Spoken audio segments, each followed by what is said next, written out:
La UAM presente en la Feria Internacional del Libro del Palacio de Minería 2025.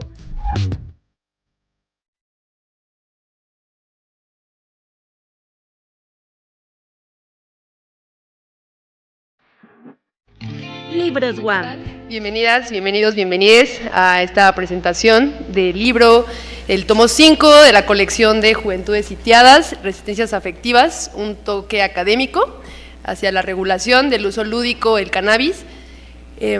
Agradezco al doctor Nateras por la confianza de moderar esta mesa, y también me gustaría agradecer pues la presencia de todas y todos ustedes. Por supuesto, también al Consejo Editorial de la División de Ciencias Sociales y Humanidades de la UAM Iztapalapa, al Departamento de Promoción y Distribución Editorial de la UAM y a Libros UAM por las gestiones y el trabajo colaborativo que se ha hecho para la publicación de este libro y pues para la presentación del día de hoy. Muchas gracias. Y bien, pues para dar inicio, me gustaría presentar a las personas que están acá con nosotros, que nos van a compartir y nos van a ayudar a mapear la presentación de este libro importante en materia de juventudes, en materia de política hacia la regulación del cannabis, pero que también nos abre, también hay una ventana a la política general de drogas de nuestro país y de América Latina. Para ello, pues contamos con la presencia del licenciado Juan José Osorio. Voy a comenzar del lado derecho, de orden de aparición, y licenciado en Psicología Social por la UAM Iztapalapa. Actualmente se desempeña como asistente de investigación del área Acción Colectiva e Identidades Emergentes del Departamento de Sociología de la UAM Iztapalapa. Ha participado como ponente en múltiples congresos nacionales e internacionales y colaborado en distintos proyectos de investigación. Sus líneas de investigación versan sobre movimientos sociales, acción colectiva, género y diversidad sexual. Un aplauso, por favor.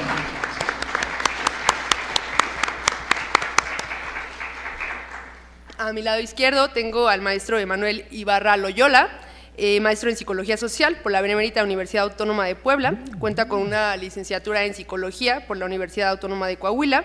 Actualmente es estudiante de doctorado en Psicología Social y por la UAM Iztapalapa, y se encuentra desarrollando una investigación sobre las experiencias de organización y resistencia de colectivos y espacios anarcopunk. Un aplauso también, por favor.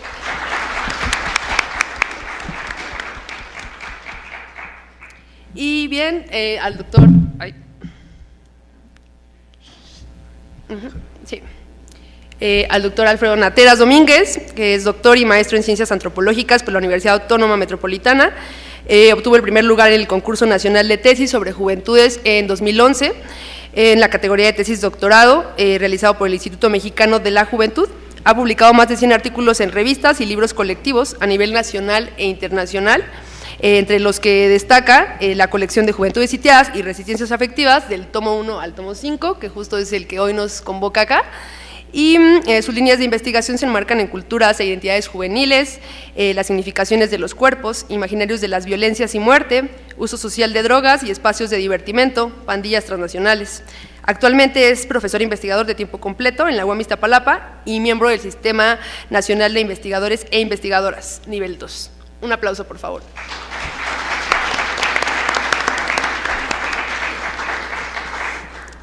Y bien, me gustaría que comenzáramos. Si el licenciado Osorio nos puede compartir unas palabras para dar inicio a esta presentación. Gracias, Jessica, por la presentación. Nuevamente les agradecemos a quienes nos acompañan el día de hoy. Y para iniciar con mis intervenciones, propiamente quisiera situar los contextos en los que el tema de la materia de drogas se encuentra contemporáneamente, ¿no? A partir de ello, durante los últimos años, no solo en México, sino en distintas regiones de América Latina, Estados Unidos y a nivel mundial, se han reportado un incremento en el consumo de sustancias consideradas ilegales, no solo la marihuana, sino también la cocaína, opioides, anfetaminas, entre otras, ¿no? Este consumo se traduce en una serie de problemáticas sociales que reportan altos índices de violencia, debido al enfrentamiento, entre otras causas, de los grupos delictivos que se encargan de la producción y la distribución de dichas sustancias, ¿no? En ese sentido, también estamos frente a una ola de estigmatización y rechazo colectivo de quienes consumen estas sustancias, ¿no? Además de problemas de salud, un aumento de muertes a causa de sobredosis por el consumo, así también como problemas ambientales. De acuerdo con cifras de la Oficina de las Naciones Unidas contra la Droga y el Delito, en la última década se dio un aumento del 20% en el consumo de drogas a nivel mundial, reportando así para el 2022 un total de 292 millones de usuarios. En el caso de la cannabis, se reporta como la sustancia que es más consumida, con un 78% de los usuarios que reportaron haber probado o consumido al menos una vez el cannabis. Bajo esta premisa, entonces, me parece que sigue siendo necesario e importante hablar desde distintas voces y actores, como lo son académicos, activistas e investigadores, sobre el consumo de sustancias consideradas ilegales, tales como las drogaduras y en particular la cannabis, la marihuana. Sigue siendo necesario en nuestro contexto actual y contemporáneo, ¿no? Debido, como les decía en estas cifras, al aumento de usuarios y en parte a la criminalización que sufren por la carencia de políticas que regulen el consumo. Bajo esta introducción, valdría la pena preguntarse entonces cuál sería el camino o la ruta a seguir para hacer frente a una problemática tan compleja y que involucra a distintos actores, ¿no? En tanto que se trata de una práctica con muchos años de antigüedad, donde no podemos negar un componente histórico y cultural que se encuentra presente y no se puede dejar de lado, y además actualmente se relaciona también con un sector económico y político, ¿no? Que ha mostrado sus intereses en torno a la legalización de la marihuana. En ese sentido, Juventudes Sitiadas y Resistencias Afectivas, tomo 5, un toque académico, regulación, uso social y lúdico de la cannabis, es un libro que plantea desde distintas perspectivas y enfoques un análisis sobre esta condición, ¿no? Teniendo como eje transversal, acompañando esta lectura, la descriminalización de los usuarios y los consumidores, cuestionar el papel que ha jugado el Estado en torno a sus políticas prohibicionistas, así como de dar voz a los actores que entran en disputa. En este caso, estos actores en particular, nos dice el libro, son las juventudes. Las juventudes quienes se encuentran situadas en escenarios y contextos específicos que articulan su experiencia en torno a la utilización o los usos de la cannabis.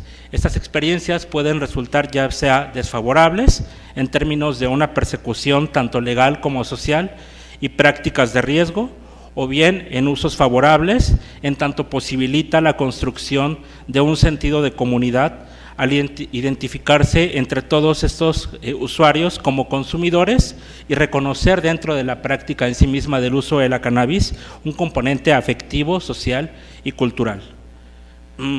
Ahora bien, para trazar la ruta y hacer la presentación del libro, desmenuzarlo, por llamarlo de alguna manera, tenemos como antesala en la obra 2 capítulos introductorios que justamente nos trazan para el lector o la lectora un panorama general en torno al consumo de ciertas sustancias que se consideran ilegales, ¿no? Su historicidad, las implicaciones que se tienen en ámbitos políticos, económicos y sociales, así como las figuras representativas y las nuevas visiones o perspectivas que podrían integrarse para posibilitar un repensar la complejidad del fenómeno. Así bien, tenemos un prólogo que lleva por título Avances y resistencias en torno al cuestionamiento y la erradicación de la prohibición de la cannabis en México en las primeras décadas del siglo XXI, a cargo de Ángela Vaca, quien se encarga de mostrar los trabajos antecedentes que existen desde la academia y el activismo relacionados con el aumento del consumo de sustancias consideradas ilegales, su prohibición, los componentes en cuanto al estigma y la regularización. Además, realiza un importante cuestionamiento, y esto me parece como para resaltar, cuestiona el uso en sí mismo de la palabra ilegal o de considerarse prácticas ilegales, en tanto el término alude en sí mismo al rompimiento del orden y pautas establecidas, como si solo se tratara de una práctica ilegítima que recae directamente en un ámbito jurídico, sin contemplar, por ejemplo, que estaríamos hablando en todo caso de drogas o sustancias ilegalizadas, que es el replanteamiento que hace el concepto, ¿no? Llamarlas ilegalizadas, en tanto han sido objeto de criminalización precisamente por su carácter de no ser legales, ¿no?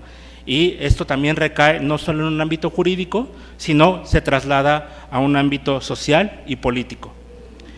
Este prólogo además nos presenta una serie de transformaciones y cambios estructurales en las formas de gobernar en México, en las cuales van surgiendo actores que anteriormente habían sido excluidos de distintas esferas sociales y así poder evidenciar sus demandas particulares y sus necesidades, ¿no?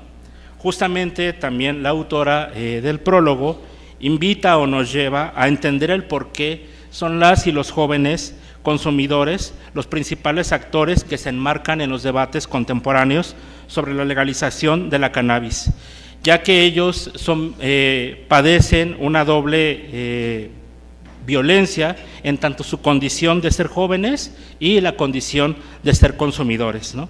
Por lo que no logran un respaldo institucional que les permita tener una vida digna en la que puedan consumir y desarrollarse de manera libre, ¿no? Otro de estos planteamientos centrales del prólogo tiene que ver con los estereotipos que se vinculan a las drogas, ¿no? No favorecen, por ejemplo, a entender el porqué de estas prácticas, en tanto todas las sustancias son catalogadas y analizadas de la misma manera sin entender sus particularidades. No logran diferenciar entre causas y efectos, sin comprender, por ejemplo, que en el uso de la cannabis también están presentes elementos que la conforman como una práctica social juvenil. Así, para finalizar el prólogo, la autora plantea la necesidad de incluir en trabajos de este tipo una perspectiva de género, pues la experiencia de ser mujer consumidora es distinta a la de los consumidores varones, ¿no? Por otra parte, la importancia de reconocer el trabajo que han realizado desde el activismo y asociaciones, con la urgencia de promover y establecer leyes desde los distintos poderes del Estado en pro de la legalización de la marihuana. Siguiendo este preámbulo, nos encontramos el capítulo que podría presentar en sí misma la obra, a cargo de Alfredo Nateras y Ana Valeria, titulado Afectividades académicas y uso social de drogas, coordenadas y claves de lectura.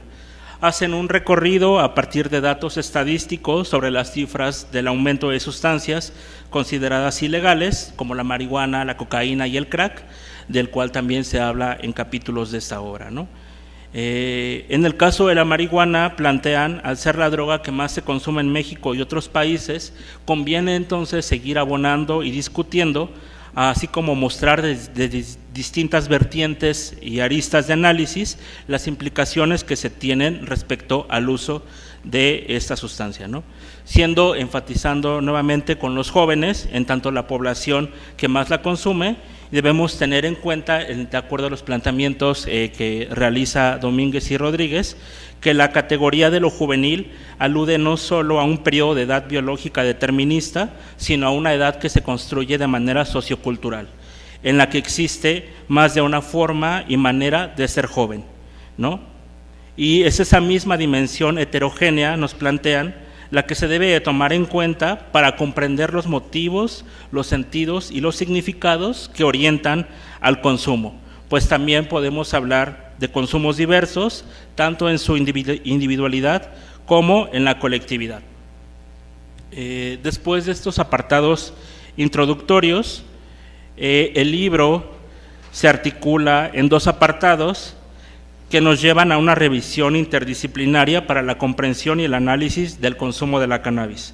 Desde un enfoque académico podemos encontrar los trabajos que comprenden y hacen al primer apartado llamado del prohibicionismo a los usos sociales de la marihuana, para continuar con una serie de capítulos que nos hablan desde el activismo, la intervención, la experiencia y el trabajo con jóvenes consumidores, agrupados en el apartado 2, reducción de daños y cuidados de sí en el uso social de drogas.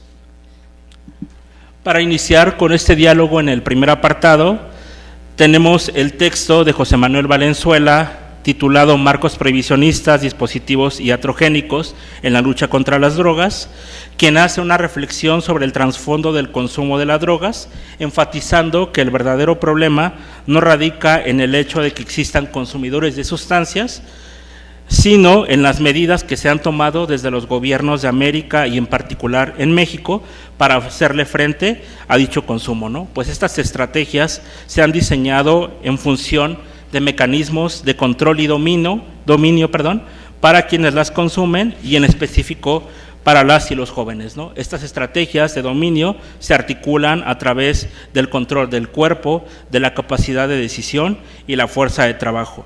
Y a su vez también controlan el mercado que opera el negocio de las drogas, en tanto su producción, distribución y el acceso a ellas. Así, Valenzuela nos dice que las disputas por este control territorial y geopolítico, mediante la implementación de políticas del tipo prohibicionistas, traen consigo escenarios de guerra, muerte, represión y violencia, y ya que resultan ser más peligrosas y dañinas en sí que el propio consumo de sustancias, ¿no? Y entonces, siguiendo con la idea de estos escenarios de guerra y muerte que plantea Valenzuela, damos paso al capítulo 2, titulado Narcolandia, de Edgar Morin, en donde hace un juego del término Narcolandia, aludiendo irónicamente a habitar un mundo en el que el consumo de drogas ha sido legalizado y ahora todas y todos somos fieles consumidores, ¿no? Lo cual para el autor sería una tontería de admitir, y por el contrario, sigue un camino de reflexión con una visión que incorpora no solo trabajos académicos, sino perspectivas periodísticas y a través de experiencias y vivencias de ciertos informantes clave que viven día a día inmersos en estos mundos ilícitos. Articulando también que existen figuras representativas en torno a la legalización de la droga, pues nos dice que hay referentes para la construcción de un imaginario social que nos etiquetan o los etiquetan de manera negativa, ¿no? Ya que los vinculan con esa fama pública que tienen esos líderes encargados de lo que él llama el mercado negro, ¿no? Podríamos hablar, por ejemplo, entonces, de una narcocultura.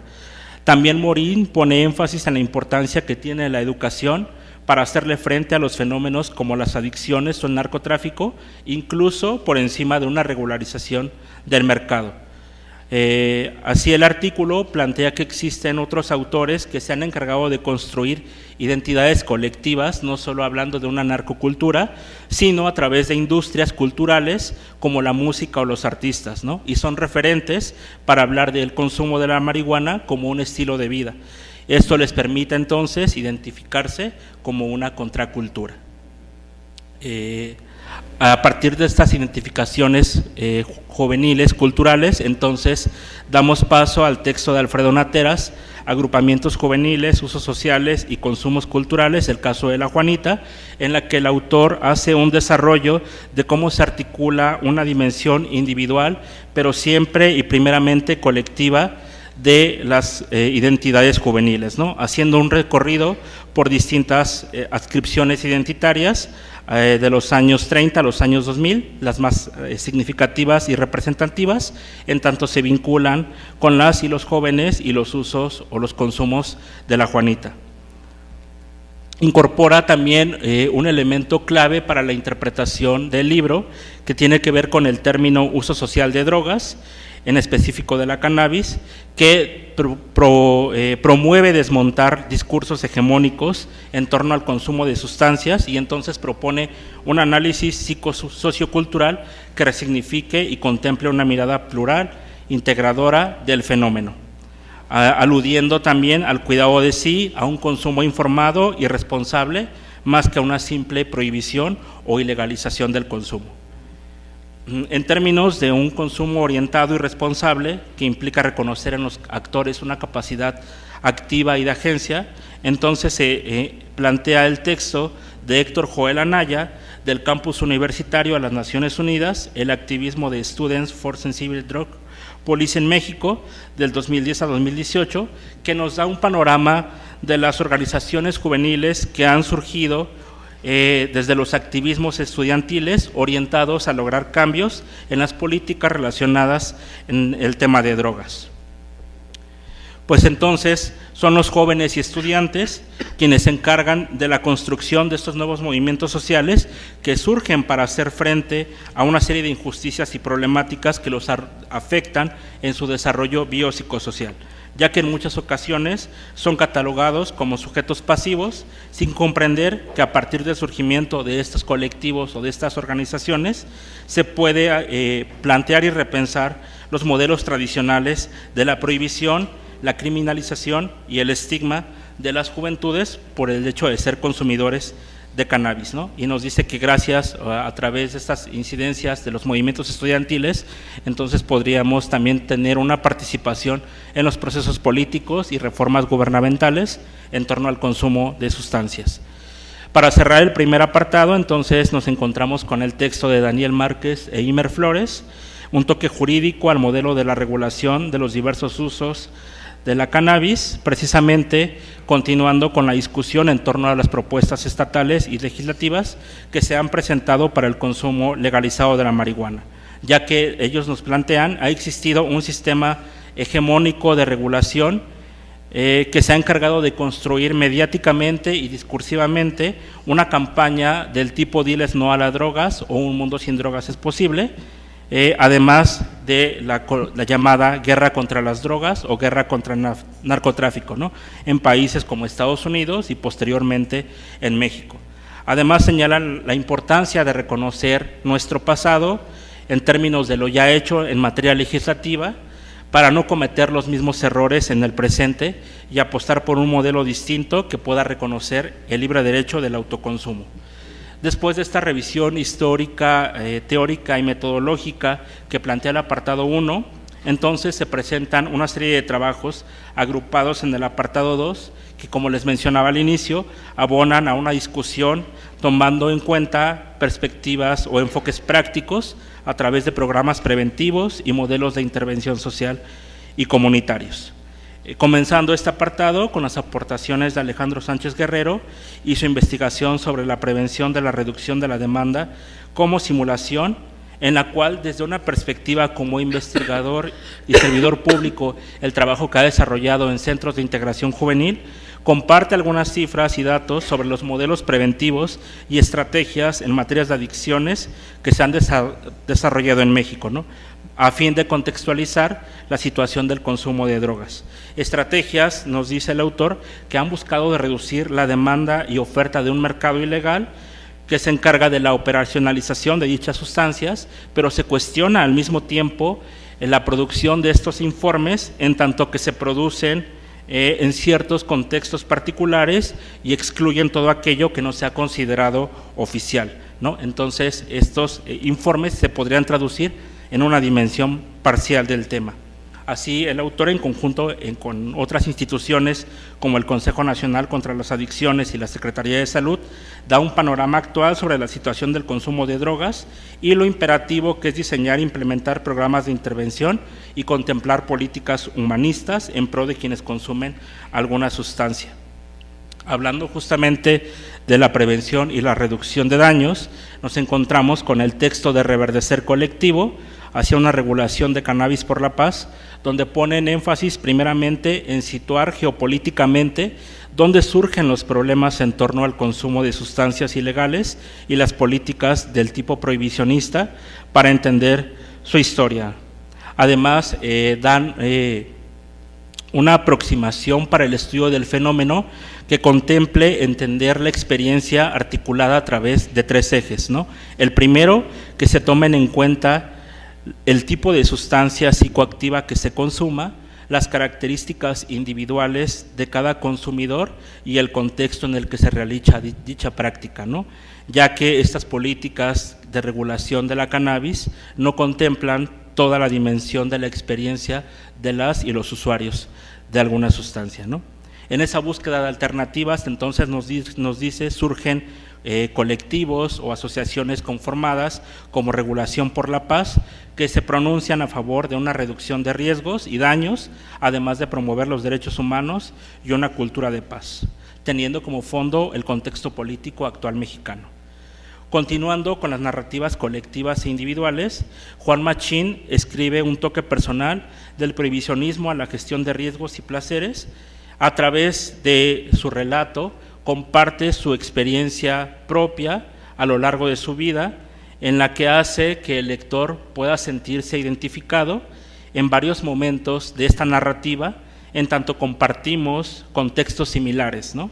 Y quizás nuestros primeros acercamientos con el tema de las drogas fueron desde una postura estigmatizante, conservadora y desinformada, ¿no? Lo que posibilitó, nos dice el autor, el surgimiento de un pensamiento colectivo que criminalizaba el consumo de drogas y reforzaba los marcos prohibicionistas, ¿no? Así también Machín apunta en la necesidad de contemplar en estas políticas de reducción de daños y en pro de la legalización una perspectiva de gestión de los placeres y atender el trabajo directamente con las personas encargadas del diseño de estas estrategias, pues seguramente, nos dice el autor, se formaron inicialmente bajo ese mismo paradigma prohibicionista que vivió en carne propia el autor. Finalmente, se presentan 2 capítulos que se encargan de mostrar vivencias y narrativas de hombres y mujeres consumidoras no solo de cannabis, sino de la llamada piedra o crack, con la implementación de metodologías particulares y el diseño de proyectos de intervención que recogen información relevante a través de la observación y la práctica. Así pues, tenemos el texto de Mario Domínguez titulado Etnografía del uso de la marihuana en jóvenes que fuman piedra, en el que se pretende dar resultados obtenidos a partir de diversas investigaciones y proyectos que desarrolla el autor del 2011 al 2016, de los cuales se puede resaltar la importancia de conocer las trayectorias de vida particulares de cada una y uno de los consumidores para entender el sentido y el significado que le otorgan a dichas prácticas.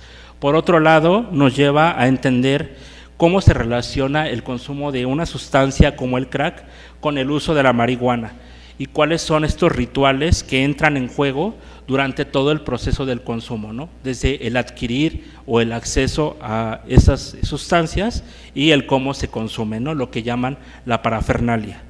El autor también presta mucha atención a la categoría de juventudes y la interseccionalidad para comprender múltiples desigualdades a partir de condiciones particulares como la clase social, la raza, las múltiples identidades juveniles y el género, siendo esta última categoría del género una dimensión propia de análisis, pues también resalta que las mujeres consumidoras, como ya lo había mencionado, se enfrentan a mayores problemas por el simple hecho de ser mujeres, a diferencia de los hombres, que no se niega que también padezcan violencias por ser consumidores, pero se articulan desde distintas lógicas de poder, dominio y el control del cuerpo.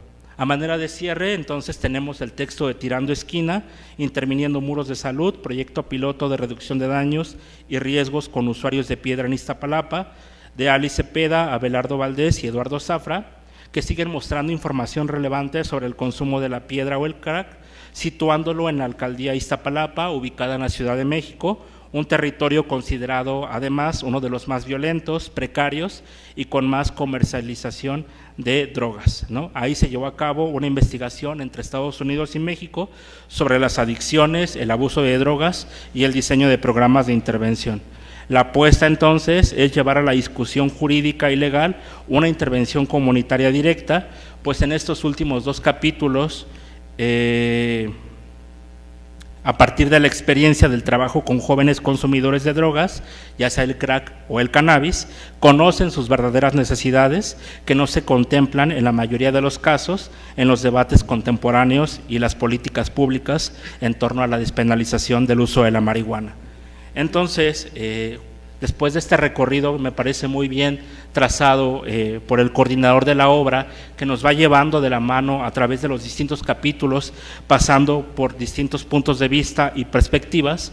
Juventudes sitiadas y resistencias afectivas, tomo 5, un toque académico, regulación, uso social y lúdico de la cannabis. Es un libro que sigue abonando y contribuye a la discusión actual y contemporánea sobre la legalización del consumo de la marihuana, ¿no? Además, la importancia de dar voz a las y los consumidores, en particular los jóvenes, que han sido víctimas de persecución, estigma y criminalización. Invita también al lector, y espero con esta articulación y recorrido que he trazado, los invite a ustedes a cuestionar los discursos hegemónicos que se han construido colectivamente en torno a las drogas y que tanto han debilitado el tejido y los lazos sociales.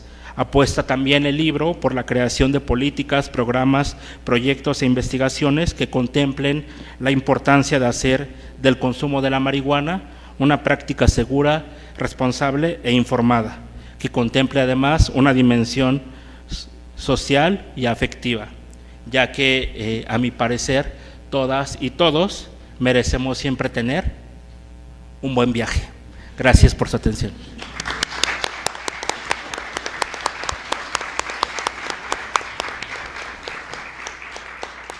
Muchas gracias, licenciado Juan, por compartirnos este recorrido y, como ya bien lo menciona, por impulsarnos e incitarnos a la lectura de esta gran obra. Ahora me permito darle la palabra al maestro Manuel, que nos comparta unas palabras, por favor. Agradezco al doctor Alfredo la invitación a comentar y les agradecemos a ustedes por darse el tiempo de estar acá. El libro que presentamos hoy, Juventudes sitiadas, resistencias afectivas, tomo 5, un toque académico, regulación, uso social y lúdico de la cannabis, tiene la característica de ser una antología en el sentido originario de la palabra. La palabra antología se conforma por dos raíces griegas, antos, que quiere decir flor, y lego, que se podría entender como elegir, lo cual significa que se recogen flores, o sea, textos bellos o interesantes, y que se publican. En ese sentido, el trabajo que ha realizado el coordinador de la obra, Alfredo Nateras, es el de reunir y cosechar textos interesantes de diferentes campos de cultivo, sean estos académicos, de investigadores, de asociaciones civiles, de jóvenes estudiantes y de activistas. Estos textos o flores bellas abordan críticamente el prohibicionismo y los usos sociales de la marihuana, entre otras sustancias, así como las propuestas para la reducción de daños y cuidados de sí, con la mirada puesta en las juventudes, las cuales, siendo el grueso de la población en México y en América Latina, son las que más se han visto afectadas. La estructura del libro está compuesta por dos grandes apartados. El apartado 1, que se titula del prohibicionismo a los usos sociales de la marihuana, y el apartado 2, cuyo título es Reducción de daños y cuidados de sí en el uso social de las drogas, y cada uno de estos apartados tiene 5 capítulos. Son más de 400 páginas, por lo que por motivos de tiempo y para no repetir lo que ya nos compartió Juan José, me limitaré a comentar los puntos en los que confluyen los diversos textos aquí contenidos y que a la vez pues son las ideas que más me gustaron. La mayoría de los capítulos abordan desde sus perspectivas y disciplinas sociales diferentes el desarrollo histórico del último periodo prohibicionista encabezado por los gobiernos y que abarca más de 100 años. Dicho periodo prohibicionista se origina a finales del siglo XIX, se desarrolla durante el siglo XX, extendiéndose hasta nuestros días, pero arrastrando una ola de violencia, criminalización y muerte artera, como dice uno de los autores, donde los y las jóvenes y las minorías sociales han sido las principales víctimas. Estamos ante un libro que, como dice en su portada, nos ayuda a comprender la realidad del mundo contemporáneo en que vivimos.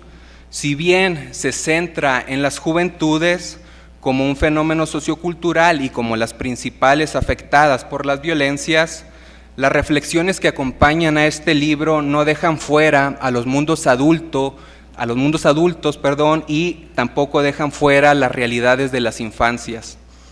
Además de permitirnos comprender y reflexionar sobre los contextos violentos en los que vivimos y que han recrudecido a partir de la mal llamada guerra contra el narco, también este libro puede considerarse como una suerte de manual o una guía al rescatar experiencias de activistas e investigaciones empíricas en cuanto a la organización de colectivos estudiantiles y la sociedad en general, así como el diseño de políticas sensatas sobre las drogas. Es interesante cómo varios de estos textos mencionan que el imaginario o la representación social negativa que tenemos del marihuano como criminal ha sido una ficción creada desde los gobiernos a través de los medios de comunicación masiva para salvaguardar principalmente intereses económicos y políticos, desatando así una necropolítica.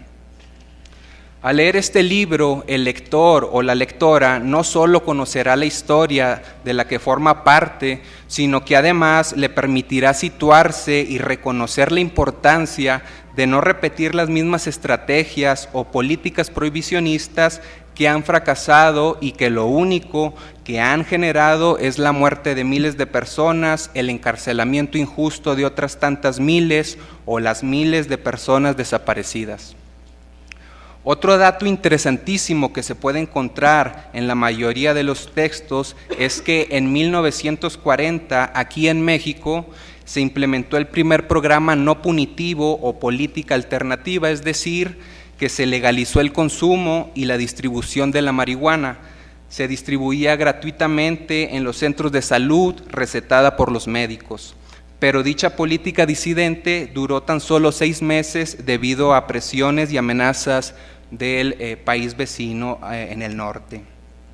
Esta política de despenalización surgió desde la Secretaría de Salud, impulsada por el doctor Leopoldo Salazar, quien alguna vez dirigió el hospital psiquiátrico de la Castañeda y quien afirmaba que el consumo debería ser asunto de salud y no de lo jurídico penal como lo ha sido y lo es actualmente.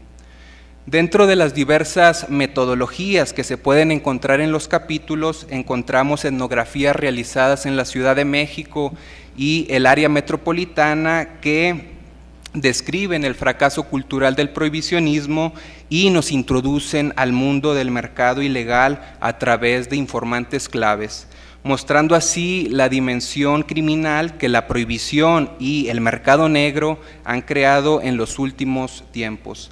O también encontramos capítulos que hacen aportes teóricos conceptuales como el concepto de uso social de drogas o sustancias, el cual es una categoría de análisis de lo psicosociocultural que apunta a fracturas epistemológicas, permitiendo así la comprensión de diferentes sentidos y significados referentes al uso y al consumo de la marihuana, lo cual permite sostener que no todo consumidor, en específico las juventudes, son adictas o drogodependientes, sino que ahí en las prácticas sociales y los contextos situados de las juventudes se edifican procesos sociales con otros significados como el buen consumir, el consumo responsable o el autocuidado. Ahora bien, la marihuana, su consumo y sus consumidores, en su mayoría jóvenes, son un fenómeno social y cultural arraigado en nuestra cotidianidad y que nos ha acompañado, por lo menos en México, desde hace casi 500 años.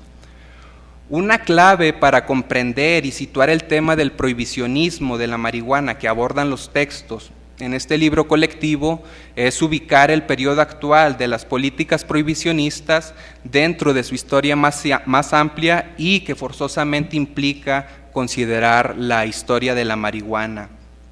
Esta observación clave se la debo a Ismael Villarreal Páramo, estudiante de Historia de la Universidad Autónoma Metropolitana de la Universidad de Iztapalapa, de donde también ha salido este ejemplar que presentamos. Se sabe que la marihuana llegó al continente americano en 1492, venía procesada en cuerdas, velas y lonas que usaban las embarcaciones, y en 1520 Hernán Cortés mandó traer las primeras semillas de marihuana con el fin de cultivarlas y de producir textiles para el desarrollo económico de la Nueva España. Se sabe que los primeros sembradíos florecieron en haciendas de los franciscanos en el Valle de Chalco, lo que hoy es Estado de México, y en 1550 se registra el primer periodo prohibicionista, porque el virrey Luis de Velasco mandó limitar el cultivo y la producción de la marihuana porque los indígenas habían comenzado a utilizar las plantas para algo más que fabricar las cuerdas, los textiles. Esto significa que los primeros consumidores de marihuana en México datan de por lo menos 475 años y que su primera prohibición tuvo que ver con el control y disciplina de la fuerza de trabajo de dicha población. Actualmente a este tipo de control social se le conoce como biopolítica en el sentido Foucaultiano. Y dicho mecanismo biopolítico se ha implementado en este último periodo prohibicionista que vivimos como un ejercicio del poder basado en el control de los cuerpos con el objetivo de no disminuir la capacidad productiva de los y las trabajadoras.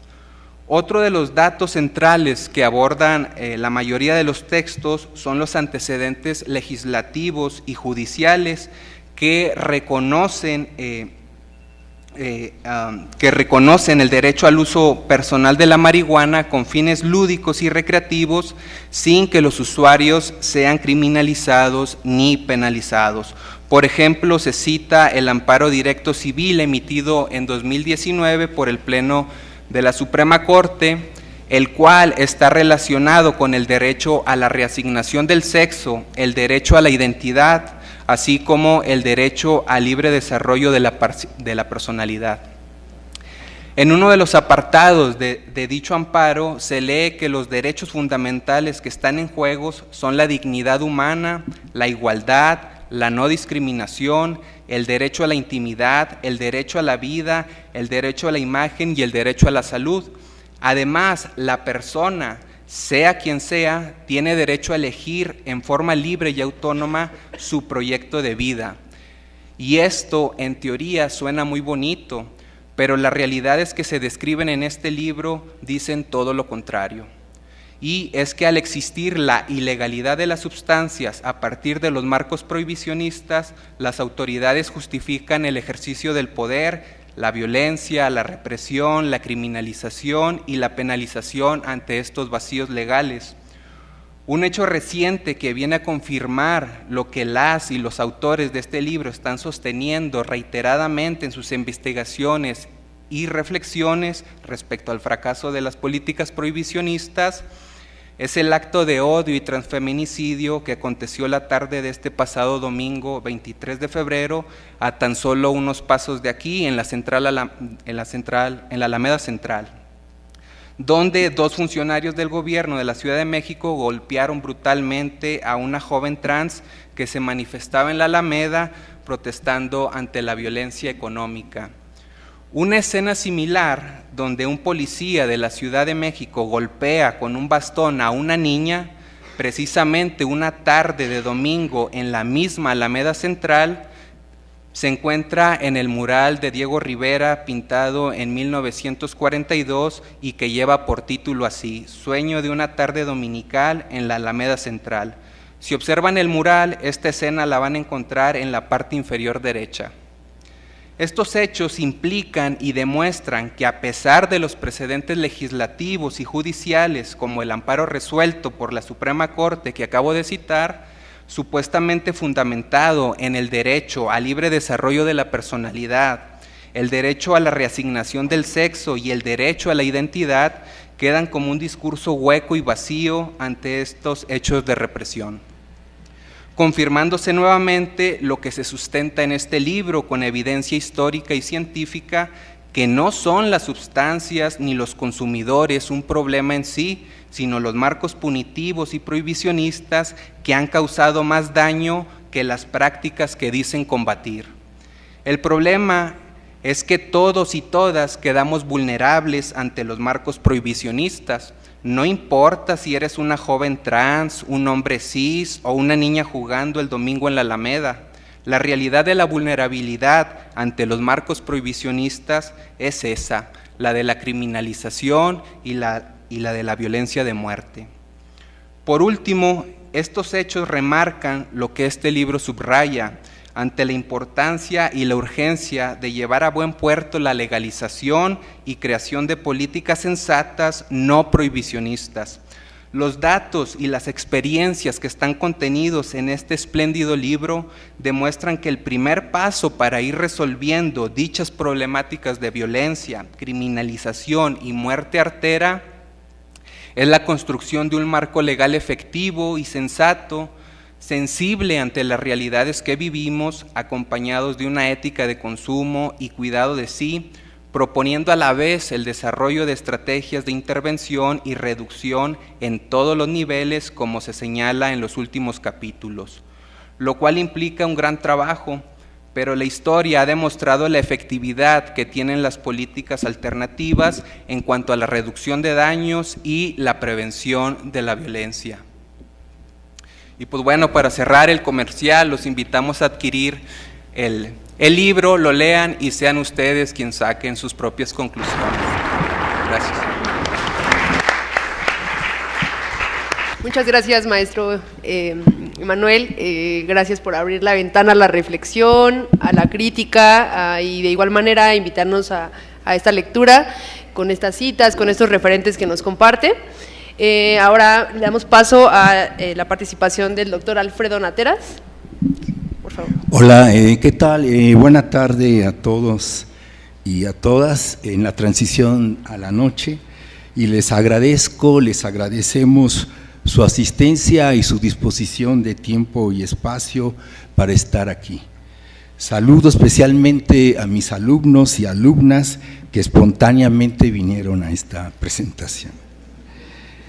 Agradezco a Jessica por haber aceptado coordinar esta presentación, así como a Emanuel, nuestro alumno de doctorado, y a mi asistente, el psicólogo social Juan José Osorio.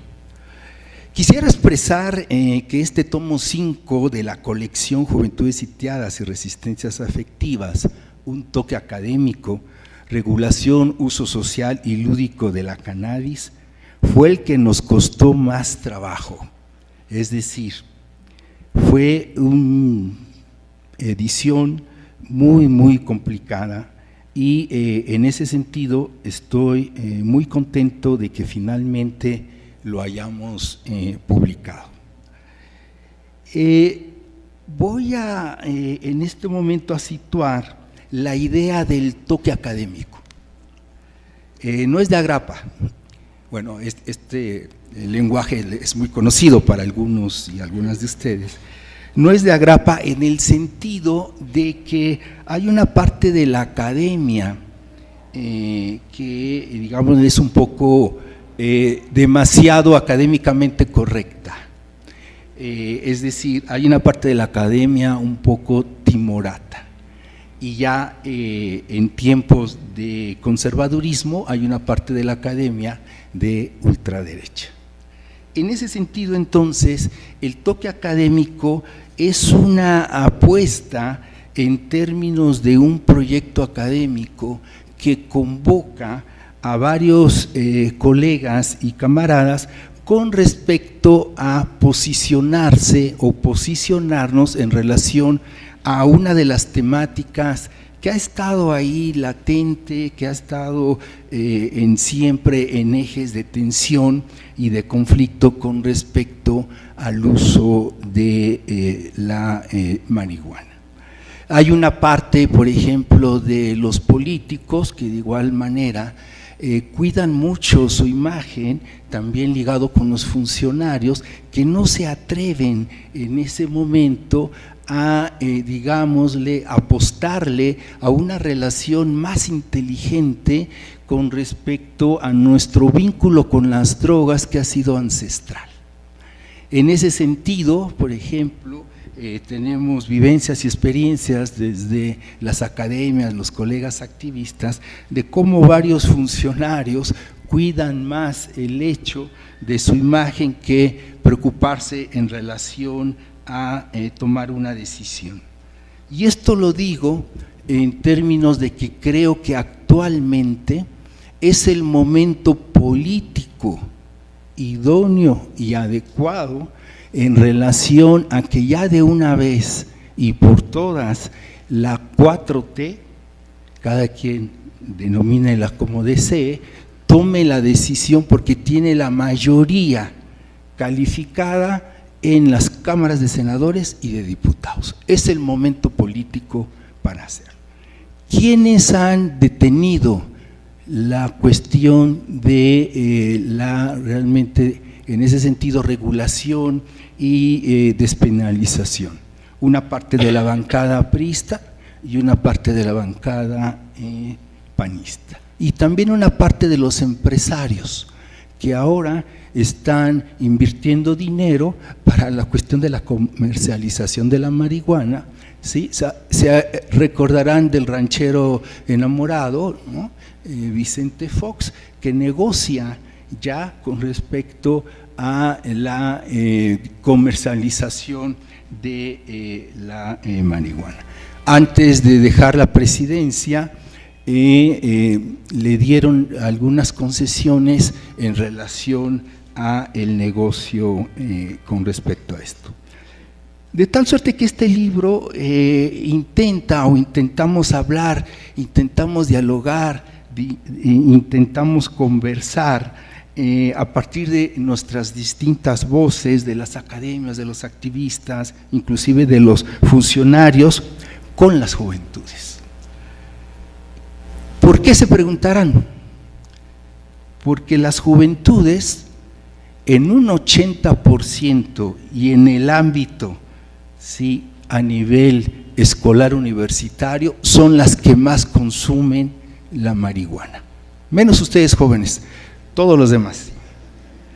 En ese sentido, hay una cuestión de que es un inevitable no ubicar o reconocer que estamos ante una de las prácticas sociales, una de las prácticas y manifestaciones culturales que tiene que ver también con el asunto del agrupamiento que hace pues a lo que tiene que ver con cierto tipo de identificaciones. Y esto lo digo porque no cruza una cuestión de clase social. No es de que entonces por ser de barrio y de una clase social baja, entonces es pacheco. Uy, si supieran los de la clase alta son refritos. Y en ese sentido además tienen la capacidad, ¿no? Diría Bourdieu, ¿no? El capital, no solo cultural, para acceder a una gran diversidad de sustancias. De hecho, algo muy interesante es que los dealers ahora están tecnologizados, ya en relación con tu aplicación, ¿no? Puedes, haz de cuenta como si fuera Amazon, ¿no? Puedes solicitar, ¿no? Una gran cantidad de oferta en términos no solo a la marihuana, sino a otras drogas. De ahí entonces, por ejemplo, en la pandemia, yo hice una investigación con respecto a la pandemia y el uso de sustancias en juventudes y realmente me asombraron, demasiado creativos como para adquirir y demasiado inventivos de cómo hacerle en relación a sus consumos cuando estaba el encierro familiar, a todo lo que daba. Y entonces les daba la espiritualidad y entonces salían en las azoteas en la noche para hacer sus consumos sin que esto, digamos, contaminara el ambiente familiar. De ahí entonces creo que una de las cuestiones, me parece, muy importantes que hay que considerar es que si se logra la cuestión de la regulación y el uso social, me parece que estaríamos desmontando unos de los mecanismos que afectan más a las juventudes, el asunto de la criminalización y las violencias. A la menor provocación, los cuerpos de seguridad del Estado, policías, en una estética pacheca, ¿sí? Luego te detienen, te apañan y te extorsionan. Y lo que decía Emanuel, el problema no es la sustancia, el problema es la relación social, ¿sí?, de ilegalidad que está establecida con respecto a los consumos.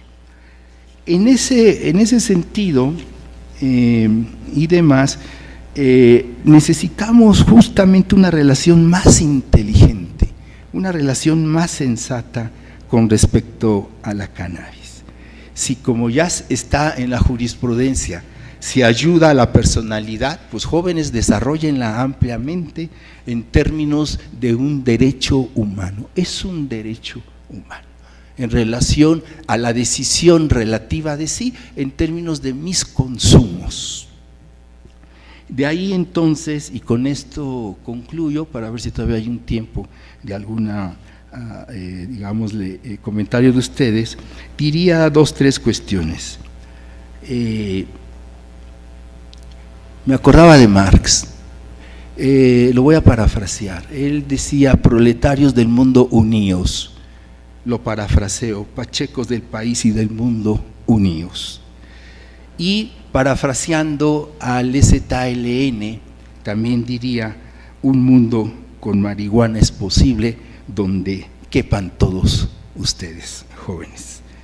Y no solo jóvenes, también los adultos.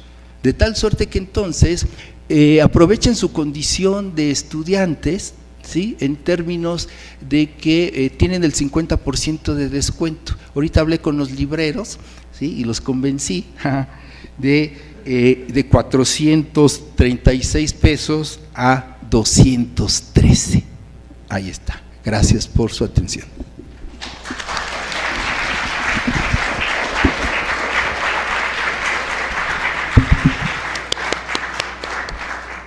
Muchísimas gracias, doctor, por compartirnos, a los ponentes también, muchas gracias por invitarnos a esta reflexión, a este cuestionamiento sobre la política en materia de la marihuana, de la legalización, del uso lúdico y social. También igual reitero, como lo que menciona el doctor, que la venta del libro está acá, por si quieren adquirirlo, que aprovechen de una vez el ofertón.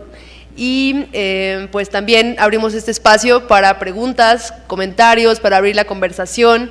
Y bueno, allá creo que hay una manita levantada. Una vez aprovechamos los minutos que tenemos. Sí.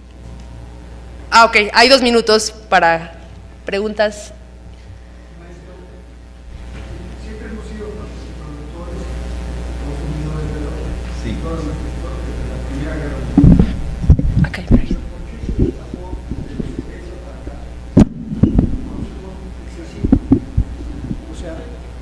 Parece que coincide que la época de decaimiento de la economía, de 70 con Echevarría hasta ahorita que van 9 presidentes, la economía no puede volver a crecer. ¿Y por qué coincide con el alto consumo de las drogas? Y como que parte del consumo es por decepción o porque no hay otras cosas que hacer, entonces es más fácil evadirse consumiendo drogas. ¿Usted cómo lo ve?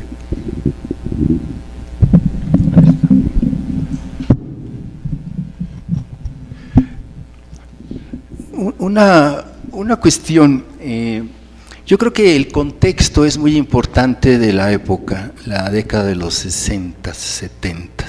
Está todo el movimiento contracultural, y en ese movimiento contracultural del hipismo, o en el caso mexicano los hipitecas, que era en contra del autoritarismo. Recuérdense que teníamos uno de los gobiernos más autoritarios, Díaz Ordaz, y que después se convirtió en un genocida, junto con Luis Echeverría, el asesinato de las juventudes. Una parte de las juventudes se adscribieron a esta escena contracultural, y en ese sentido una de las prácticas y de las acciones con respecto a interpelar al autoritarismo que era feroz era justamente el asunto del consumo de sustancias. Estaba ya el LSD, por ejemplo, y en ese sentido el ácido lisérgico. Pero también es una vuelta a la cuestión de volver a consumir en relación a los pueblos originarios. Recordarán la chamana, ¿no? Sabina, que incluso hasta los Beatles vinieron allá con ella, en términos de toda esta concepción espiritual y demás. Entonces, a partir de ahí, recordarán, por ejemplo, nuestro movimiento contracultural rock and rollero fue el Festival de Avándaro en 1971, y acababa de pasar la otra gran represión contra las juventudes, que tenía que ver con el halconazo.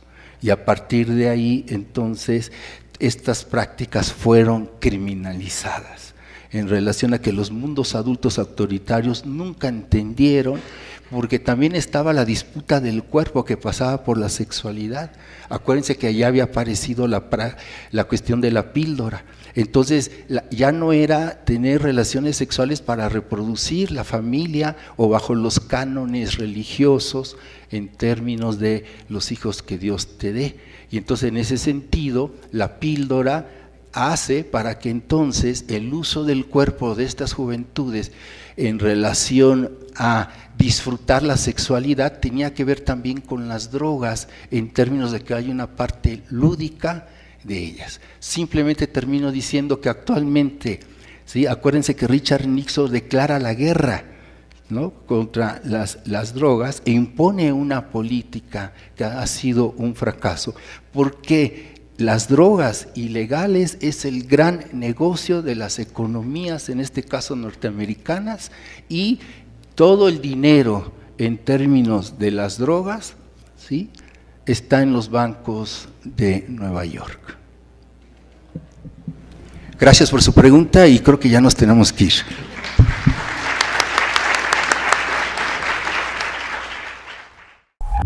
Libros UAM, Faro de Voces, lugar de encuentros.